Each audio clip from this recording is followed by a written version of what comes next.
Hey friends, Heather Creekmore here. I'm so glad you've decided to listen to the Compared to Who show today. Today, my guest is Kasey Shuler, and this is part 2 of an interview where we are talking about tactical and practical ways for you to keep your peace and protect your body image this holiday season. So in the last episode, Kasey took us through some things to do. And in this episode, she takes us through even more great ideas to help you really be mindful about what's important this holiday season, but also for you to just feel healthy and well in your body all season long. So that may have sounded weird, but trust me, she's got some good stuff to say.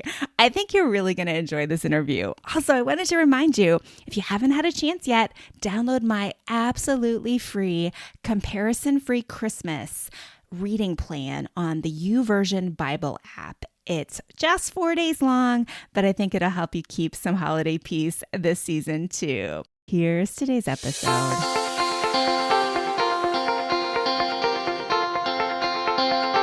Welcome to Compared to Who, the podcast to help you stop comparing and start living. I'm your host, Heather Creekmore. I hate to admit this, but I used to secretly obsess over my appearance. I thought it was part of my job as a woman to always look better, but never felt like I could be good enough. Maybe you can relate.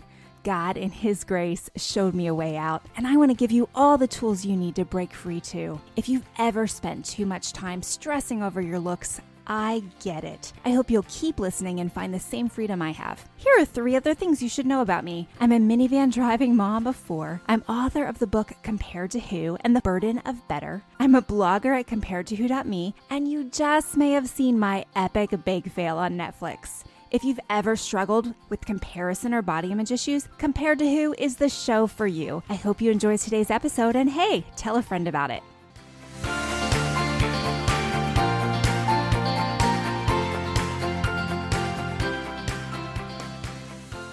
Let's keep going. Okay. Kasey, what are some other ways? Okay, we're still here in December. We're still, all the things. What are some other ways we can keep our peace, preserve our body image during this holiday season? Give me some other ideas. Yep. Okay. So 3 different things. So if you're connecting with your body and realizing, what do I actually need right now? If you need to slow down, do the journaling and meditation. If you've been pent up inside all day, gift wrapping, cleaning dishes, pick an outdoor activity, move until you feel free. Number 3, if you have been stressed about everything going perfectly, do something silly. And that's going to discharge those stress hormones and actually give you more energy, because stress makes you hold on to that energy and a sense of survival. What does that look like?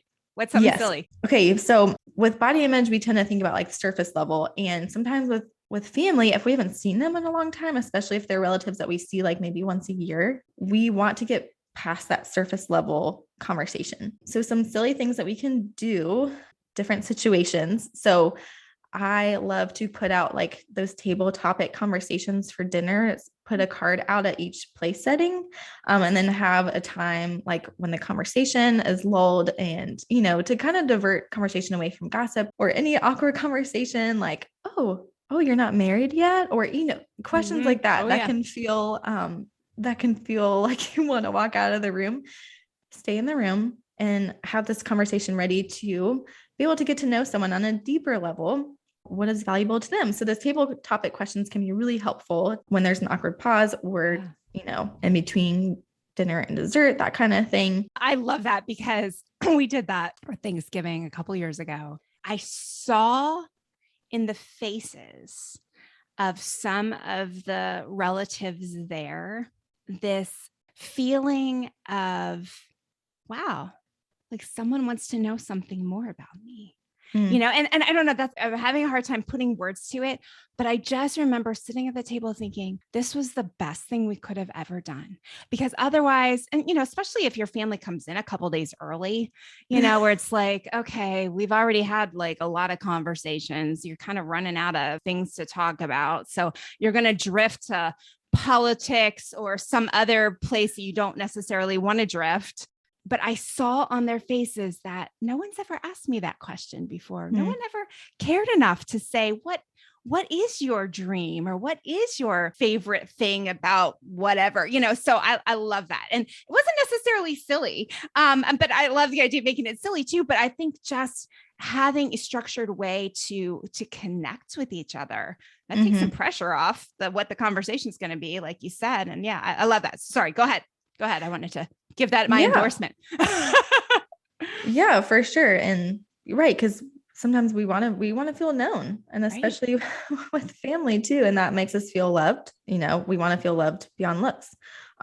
So a few other games. So my husband's a board game maker, but he actually didn't make any of these games. I'm more of a party gamer. Cause it kind of brings out that like, lightheartedness, and you get to know people better. So the other two games I would say for the table are the Say Anything and Ditto. These are two like family friendly, easy question games. Okay. So after you have dinner, or while you're prepping food or whatever, while you're cleaning the dishes together, you can play jukebox.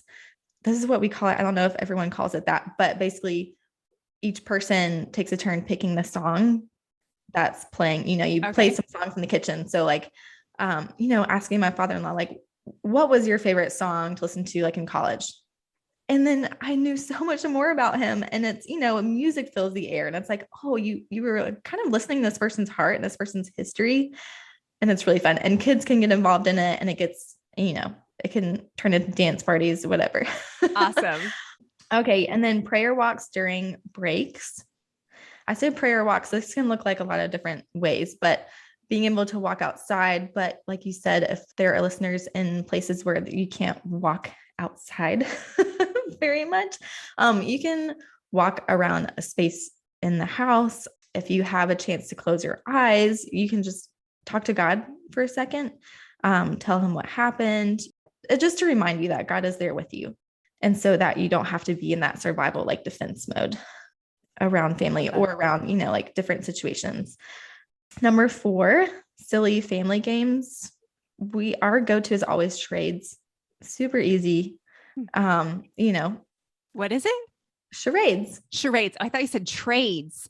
And I was like, I don't know what trades is. That's new. Charades. Yes. I know charades. Do y'all ever play charades during the holidays? Okay. Well, yeah, we've played it, like we do a family game night. So we played it on family game night. We kind of started running out of, we were doing movies, and we kind of started running out of new ideas. So we haven't done it in a while, but yeah, that's always a good one.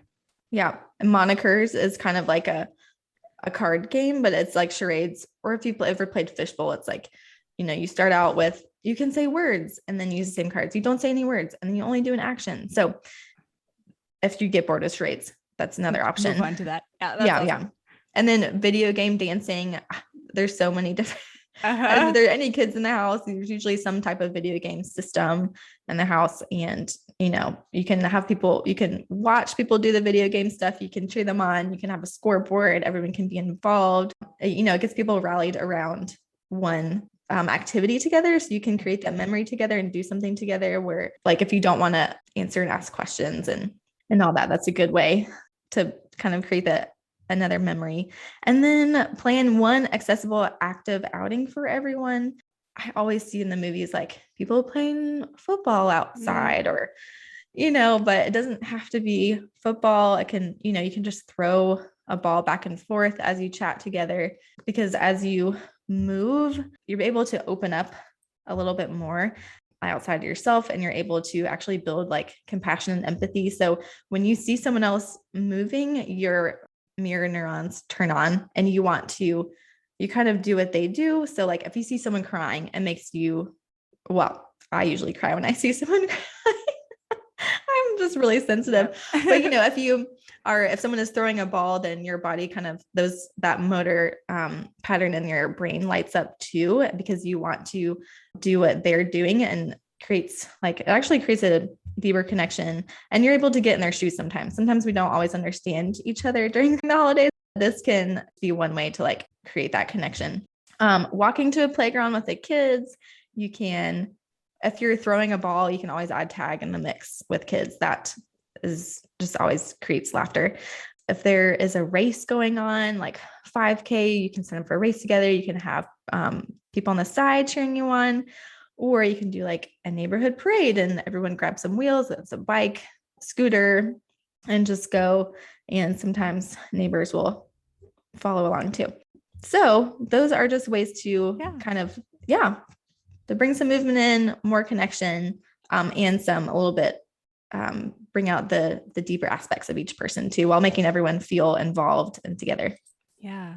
Well, and I think maybe the bottom line of all that is not like, okay, here's more activities you have to add to your list, but instead it's, hey, it's okay if your normal gym time is interrupted.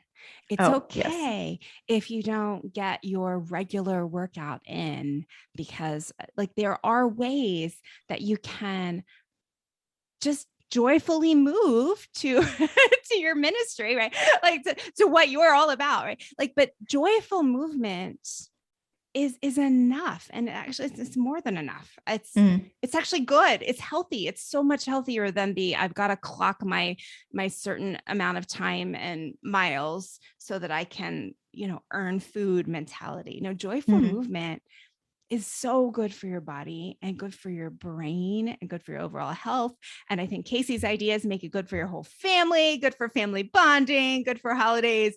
So release the tight grip on the must get my workout in, and maybe try some of these things. Like you said, dance party. And that is always holidays are holidays. Yeah. Like there's a couple holidays, All I Want for Christmas Is You, Mariah Carey. I mean, come on. Like you just, that just causes a dance party in my house. Maybe I'm the only one dancing sometimes, but, but I think like that's super fun. I mean, when my kids were little, we would have a dance party almost every day because we just kind of needed that stress relief. I love that. Hey there, Heather Creekmore here. I have a question for you. Have you read The Burden of Better yet? Let me tell you, friends, The Burden of Better is my favorite book that I've written. There's only 2 of them. But anyway, it's a great book. It's all about how you can have a comparison-free life through the life of grace. And I think you'd really like it. But even more so, I think it would make a great gift for a woman in your life. So would you consider grabbing a copy of it today? It's on Amazon, Barnes & Noble, Walmart.com. Pretty much any place you would buy a book online, you'll find The Burden of Better, How a Comparison-Free Life Leads to Joy, Peace, and Rest. And I think there's a woman in your life who would really be blessed by this book. And hey, if you're looking for a New Year's study, consider grabbing a few friends and doing The Burden of Better together as a group study. There's scripture in every chapter. There are questions at the end. It's really set up well for you to study it with a small group of women. I think y'all get a lot out of it. So check it out. You can download a free sample of the book if you've not read any of it yet on my website, comparedtowho.me. Check it out because I want you to not just have a comparison-free Christmas, but to have a comparison-free life.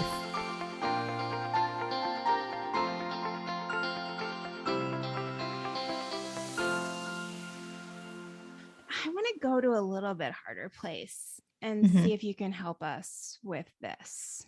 So Kasey, mom or grandma or Aunt Lila Bell. I really actually had a great Aunt Lila Bell.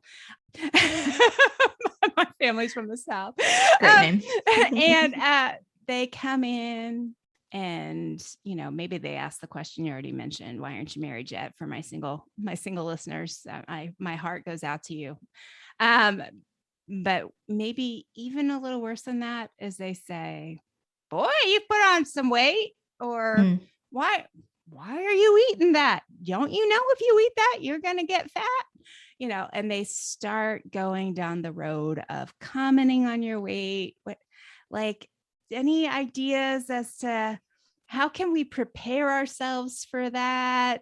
I mean, not that you have the suggestion necessarily of how to handle my Aunt Lila Bell, because, every Aunt Lila Bell is different, but how can we prepare our hearts for that? Yeah. And, people speak out of the abundance of their heart. And so rather than think of us having to defend ourselves, we can go out and love people and to be able to see, oh, their words are coming from a place of pain, and I don't need to allow that to harm me. I mean, we need to put on the armor of God, and we need to be covered in love and to know that we are covered in Christ. And sometimes our family members that's because they have that pressure on themselves. And so instead of us having to feel like we have to defend ourselves, we can say, oh, it really depends on what kind of relationship you have. So I can't give you the exact words, but really to stop. And if someone says something that on the outside sounds, oh, that feels a little uncalled for, we don't have to put them in their place. That's not our job. But we can still love them in that. So, I mean, if someone comments on your weight, that's because they're thinking about their own weight, and you might not be. And that might bring that up for you, but that's the business between you and the Lord. I mean, he's the one who looks at us. So, I mean, sometimes, if it's your aunt that's like, oh, we're like, oh, okay, well, I'm hungry and this food is delicious. Thank you so much to forever who made it. It's awesome. Like, you don't even have to really respond. Yeah. So yeah, I mean, really, it's just sometimes building a heart of compassion beforehand, and to see like, oh, people talk about what, they speak from where they're at and what they feel like they need to be. And they can kind of project that. And we don't have to own that. Open a door to be like, oh, you know what? I've actually been trying this new thing of, I'm like really listening to my body and eating when I feel hungry and stopping when I feel full. And I feel so much better. And I can have more like mental space to think about like what I'm really excited about, which is this, and so it can kind of lead into another conversation. So yeah, like you said, it's right. It's like, where is that person speaking from? Concern, love, usually, it's just like their way of saying that to you. And, we can always bring that into a different conversation, and all of our conversations can be sprinkled with the salt of grace, like having grace, because sometimes we don't always say what we mean. I mean, I know I don't. And so we can give grace to each other when someone says something that they may not mean it that way, but if we can look past that into their heart, what are they really, how do they really love us, or how does God really love them? How does God see them? Yeah. Yeah. But I think going back to what we talked about in the last episode, unless you are prayed up and in the word, if you are stressed out and someone says something to you about your weight, or you having another piece of pie, your response may not be able to be a calm, cool, and collected, yeah, thanks for caring. God and I are working on this. It may be something more like, shut up, or whatever. And then you eat all the pie instead of just a piece of pie, right? So it really, going back to the strategies we talked about in the first part of this 2-part series, it really goes to, where's your heart? If your heart is prepared, you are going to be able to handle conversations like that, I think, with so much more grace and peace. Yeah. Instead of feeling like we have to like shrink up in fear, we can feel like expanded in the love of Christ, because, dieting mindset's all about like, how can you make your body smaller? But that's not what we're about. We want to grow, and we want to grow his love and to expand that. And we can't do that with others if we're not taking care of ourselves and washing ourselves in the word too. Right. So tell us about Joyful Health Collective. Yes. So the Joyful Health Collective, we help women to ditch diets and discover how to eat well, move free, by grace. So it's, I am the intuitive movement side. Aubrey is the intuitive eating side, but we really want it to be more of a community, a collective, counselors, therapists, like to be able to reach women from the gospel where, and their point of need, as far as like, I can't do this anymore. I can't do all these rules anymore. This is exhausting. And it's like, great. You don't have to, here's the gospel. Right. And so, we have a course. We have a 12-week course that we coach women through twice a year, in August and in March.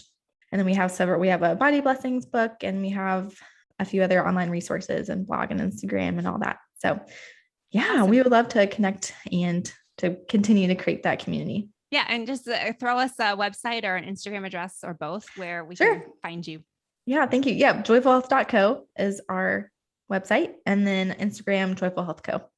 Joyful Health Co. Awesome. Yes. Well, Kasey, thank you so much for helping us be tactical this holiday season, or really this Christmas. Got a couple weeks left before the new year, but thank you for being on the show today. Yeah, thank you so much for having me, Heather.